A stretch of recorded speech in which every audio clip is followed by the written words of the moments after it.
Salam sejahtera dalam kasih Tuhan Yesus Kristus. Selamat pagi, selamat kita beribadah, memuji, memuliakan, menyembah Tuhan, dan selamat kita mendengarkan kebenaran firman Tuhan. Puji Tuhan, dan saya percaya bahwa dengan firman Tuhan kita akan semakin dipulihkan oleh Tuhan. Amin.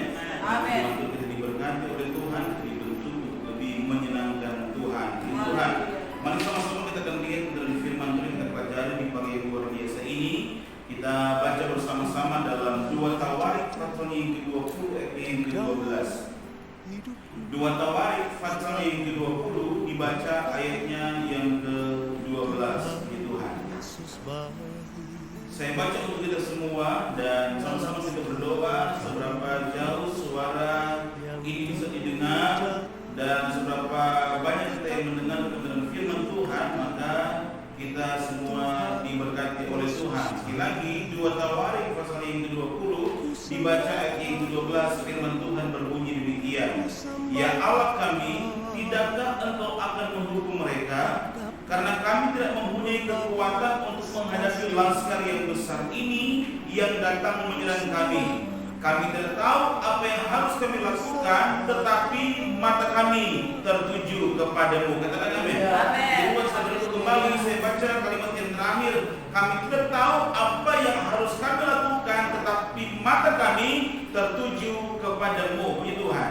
Bapak Ibu Saudara yang dikasihi oleh Tuhan, ayat firman Tuhan ini merupakan bagian dari kisah sejarah yang sangat luar biasa yang pernah terjadi kepada bangsa Yehuda ketika mereka dipimpin oleh seorang raja yang bernama Yosafat. Ada satu ketika di mana Bani Ammon dan Bani Moab bersama-sama datang untuk menyerang Yehuda, dan Yehuda dipenuhi dengan ketakutan. Tetapi yang luar biasa adalah bagaimana sikap dan pilihan Yosafat untuk menghadapi masalah yang besar ini. Pagi hari ini saya tidak akan membawa kita untuk melihat betapa dahsyatnya peperangan yang terjadi pada waktu itu, tapi pada pagi hari ini saya ingin membawa kita untuk melihat bagaimana pilihan, bagaimana sikap, bagaimana keputusan yang diambil oleh Yosafat pada waktu dia menghadapi masalah dan pergumulan hidup yang sangat besar. Dan saya percaya bahwa ketika kita mempelajari bagaimana keputusan daripada Yosafat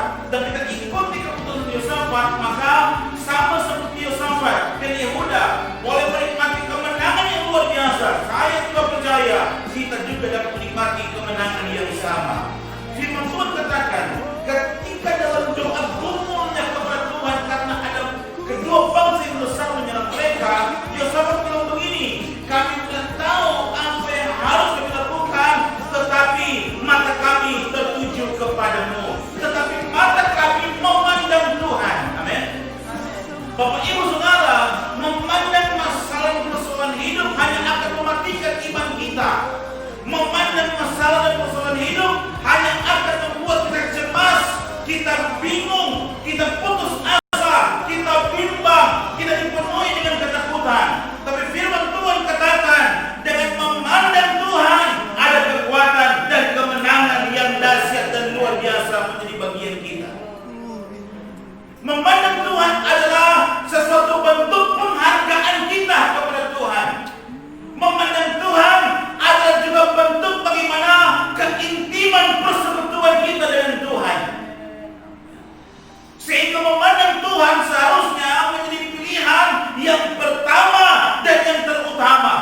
Ketika kita harus menjalani kehidupan ini, ketika kita harus menghadapi begitu banyak pergumulan, persoalan, dan kita harus mengambil keputusan hidup, maka firman Tuhan katakan memandang Tuhan harus menjadi pilihan yang pertama dan yang terutama. Nah, sekarang kita melihat firman Tuhan. Mengapa memandang Tuhan adalah sesuatu yang sangat penting? Mengapa memandang Tuhan adalah sesuatu yang sangat vital? Ya, karena kalau saya pelajari firman Tuhan, ada beberapa alasan yang dianggap oleh firman Tuhan tentang betapa vital, betapa pentingnya kita memandang Tuhan pada waktu harus mengambil keputusan di tengah pergumulan dan persoalan hidup. Yang pertama, mari kita baca Mazmur 16 ayat yang ke-8. Mazmur pasal yang ke-16 ayat yang ke-8. Firman Tuhan bilang begini, Mazmur 16 ayat yang ke-8. Aku senantiasa memandang kepada Tuhan, karena Ia ia berdiri di sebelah kananku, aku tidak goyah. Haleluya. Aku senantiasa memandang kepada Tuhan. Tuhan berdiri di sebelah kananku, aku tidak goyah. Yang pertama yang saya pelajari, pentingnya atau vitalnya bagi kita memandang Tuhan di dalam pergumulan hidup. Kenapa? Karena orang yang memandang Tuhan akan senantiasa melihat kehadiran Tuhan. Amin. Orang yang memandang Tuhan akan senantiasa melihat kehadiran Tuhan. Ya. Firman Tuhan katakan bahwa Tuhan berdiri di sebelah kanan kita dan kita tidak akan goyah. Ya. Ketika badai kehidupan datang ingin menggoyahkan kita, ingin menghancurkan kita, tapi kalau Allah berdiri di sebelah kanan kita, firman Tuhan katakan kita tidak akan goyah. Saya pelajari saudara, berdiri di sebelah kanan kalimat ini itu menunjuk kepada posisi atau keberadaan Allah atau eksistensi daripada Yesus Tuhan kita yang penuh dengan kekuasaan, penuh dengan keunggulan dan penuh dengan otoritas. Jadi ia berdiri di sebelah kananku, aku tidak goyah. Kenapa? Karena yang ada di sebelah kita adalah Allah yang penuh dengan kuasa, yang unggul dan penuh dengan otoritas. Nah, keberadaan inilah yang menjadi alasan bagi pemazmur sehingga dia berkata, aku tidak akan goyah, aku tidak tergelincir, aku tidak tersandung dan jatuh. Kenapa? Karena yang ada di samping dia, yang menolong hidupnya, yang mengangkat dia adalah Allah yang penuh kekuasaan, yang unggul dalam segala perkara dan yang penuh dengan otoritas. Jadi kehadiran Tuhan bagi orang yang memandang Tuhan adalah dengan kekuasaannya, dengan keunggulannya, dengan otoritasnya, maka ia memimpin kita. Ia memberikan bimbingan, ia memberikan perlindungan, ia memberikan sukacita, ia memberikan semangat, dan ia memberikan kenikmatan senantiasa.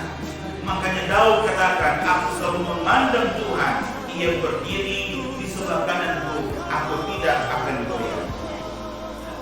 Jadi orang yang pandang Tuhan adalah orang yang senantiasa akan melihat kehadiran Tuhan, yang akan selalu senantiasa membimbing, melindungi, memberikan sukacita, memberikan semangat, dan memberikan nikmat senantiasa. Haleluya. Yang kedua, apa yang kita dapat dari keterangan firman Tuhan tentang bagaimana penting dan vitalnya kita memandang Tuhan.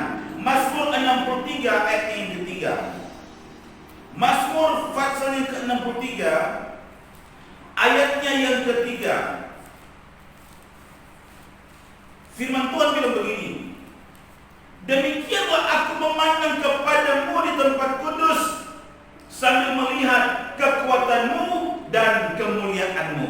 Yang kedua adalah orang yang memandang Tuhan akan melihat kekuatan dan kemuliaan Tuhan bekerja dalam hidup kita. Haleluya. Ya. Makanya kenapa penting pandang Tuhan pada waktu ada pergumulan, kenapa penting pandang Tuhan pada waktu ada masalah, kenapa vital bagi kita pandang Tuhan untuk jalani kehidupan kita di akhir zaman ini. Karena Alkitab dengan jelas katakan orang yang memandang Tuhan akan melihat kekuatan dan kemuliaan Tuhan bekerja dalam hidup kita. Pada waktu kita harus melewati masa-masa yang sukar, kekuatan Allah lah yang menopang hidup kita sehingga tetap beda kita kuat. Ya. Pada waktu kita harus berjuang dengan pergumulan hidup, maka kekuatan Allah yang akan senantiasa membela hidup kita. Pada waktu kita ada dalam keadaan yang terintimidasi oleh karena ada ancaman, bahaya, malapetaka, musibah, balas sampah, sakit penyakit dan sebagainya, maka kekuatan Allah yang akan membentengi kehidupan kita. Maka mari pandang Tuhan, mari lihat Tuhan, mari bersikap seperti Yosafat, mataku tertuju kepadamu ya Allah, memandang Engkau ya Allah. Kenapa? Karena orang yang pandang Tuhan akan melihat bagaimana kekuatan dan kemuliaan Allah bekerja dalam hidup kita. Yang ketiga, apa yang kita dapat ya dari penting dan vitalnya orang percaya itu harus memandang Tuhan pada waktu kita harus adalah pergumulan hidup. Mazmur 123 ayatnya yang kedua. Mazmur 123 ayat yang kedua. Firman Tuhan bilang begini. Sekali lagi Mazmur 123 ayat yang kedua. Lihat seperti mata para hamba laki-laki memandang keberatan tuannya, seperti mata hamba perempuan memandang keberatan nyonyanya. Demikianlah mata kita memandang kepada Tuhan Allah kita sampai Ia mengasihani kita. Yang ketiga, penting dan vitalnya kita memandang Tuhan, karena orang yang memandang Tuhan, haleluya, dikasihani oleh Tuhan. Orang yang memandang Tuhan disayang oleh Tuhan. Orang yang memandang Tuhan dicinta kasihi oleh Tuhan. Alkitab katakan, ya, dengan satu contoh kepada kita, seperti para hamba laki-laki dan seperti para hamba perempuan memandang tangan Tuhan dan nyonyanya. Tangan yang dimaksud di pada ayat ini, yaitu tangan dari Tuhan dan nyonya, itu sebenarnya menunjuk kepada satu kekuatan dan kekuasaan dari orang, ya, yang lebih tinggi, yang lebih berkuasa, yang memiliki, ya, atau yang mempunyai hak dalam hidup kita. Jadi sama seperti para hamba yang memandang tangan Tuhan dan seperti para hamba perempuan yang memandang tangan nyonyanya, demikianlah kita memandang Tuhan. Seorang hamba yang memandang tangan Tuhan dan nyonyanya itu, ya, mempunyai beberapa maksud. Yang pertama adalah ia memandang kepada tangan Tuhan dan nyonyanya, ya, untuk melihat bagaimana tangan itu akan memberikan instruksi atau petunjuk apa yang harus dia lakukan. Sama seperti pada waktu kita bekerja di satu tempat dan kemudian kita, ya, menghadap pimpinan atau bos kita, ya. Instruksi yang dia berikan terkadang dengan gerakan tangan. Kamu kerjakan itu, kamu kerjakan yang ini, ya kan? Jadi memandang tangan Tuhan untuk apa? Untuk melihat instruksi, untuk melihat petunjuk yang diberikan kepada kita, apa yang harus kita lakukan. Sama seperti itu pada waktu kita memandang Tuhan, supaya kita dapat mengerti apa instruksi Tuhan, apa petunjuk Tuhan, apa maunya Tuhan, apa kehendak Tuhan, apa perintah Tuhan yang Tuhan suruh kita kerjakan. Yang berikut adalah memandang tangan Tuhan dan nyonya itu mengandung pengertian, ya, memandang tangan yang memberikan dan menyediakan kebutuhan kita. Itu maksudnya yang kedua dari seorang hamba yang memandang tangan Tuannya. Dia memandang tangan, ya, dari seorang yang akan memberikan dan menyediakan kebutuhan. Kita pandang Tuhan karena hanya Tuhanlah yang mampu menyediakan dan memberikan kebutuhan kita. Amin. Ya, pertolongan manusia terbatas adanya, tapi pertolongan Tuhan tidak ada batasnya. Amin. Ya, memandang Tuhan kita akan melihat bagaimana Allah menyediakan tepat pada waktunya. Haleluya. Ya, Dia adalah Allah Yehova Yire yang mengadakan dari yang tidak ada menjadi ada untuk kita semua. Ya. Memandang tangan Tuhan, tangan yang apa? Tangan yang memberikan pertolongan, tangan yang menolong kita, tangan yang mengangkat kita pada waktu lemah,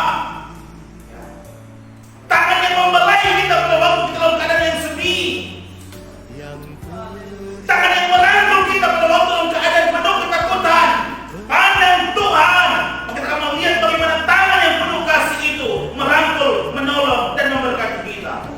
Memandang tangan, ya, itu memberikan pengertian tangan yang memberikan perlindungan, yang memberikan didikan, dan yang memberikan upah kepada kita.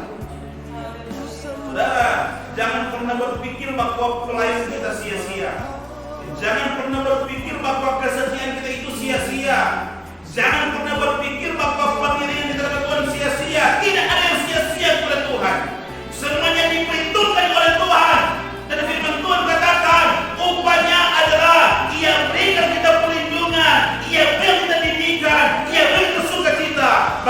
yang berikan kita keselamatan yang sangat luar biasa.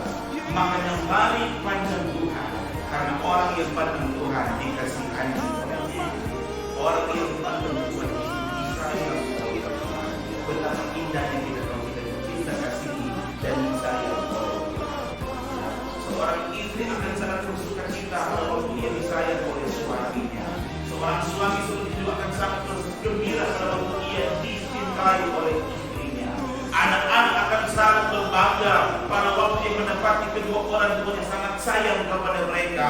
Amat terlebih berbangga kita, amat terlebih bersuka cita kita kalau kita disayang dan kita dicinta kasihi oleh Tuhan kita.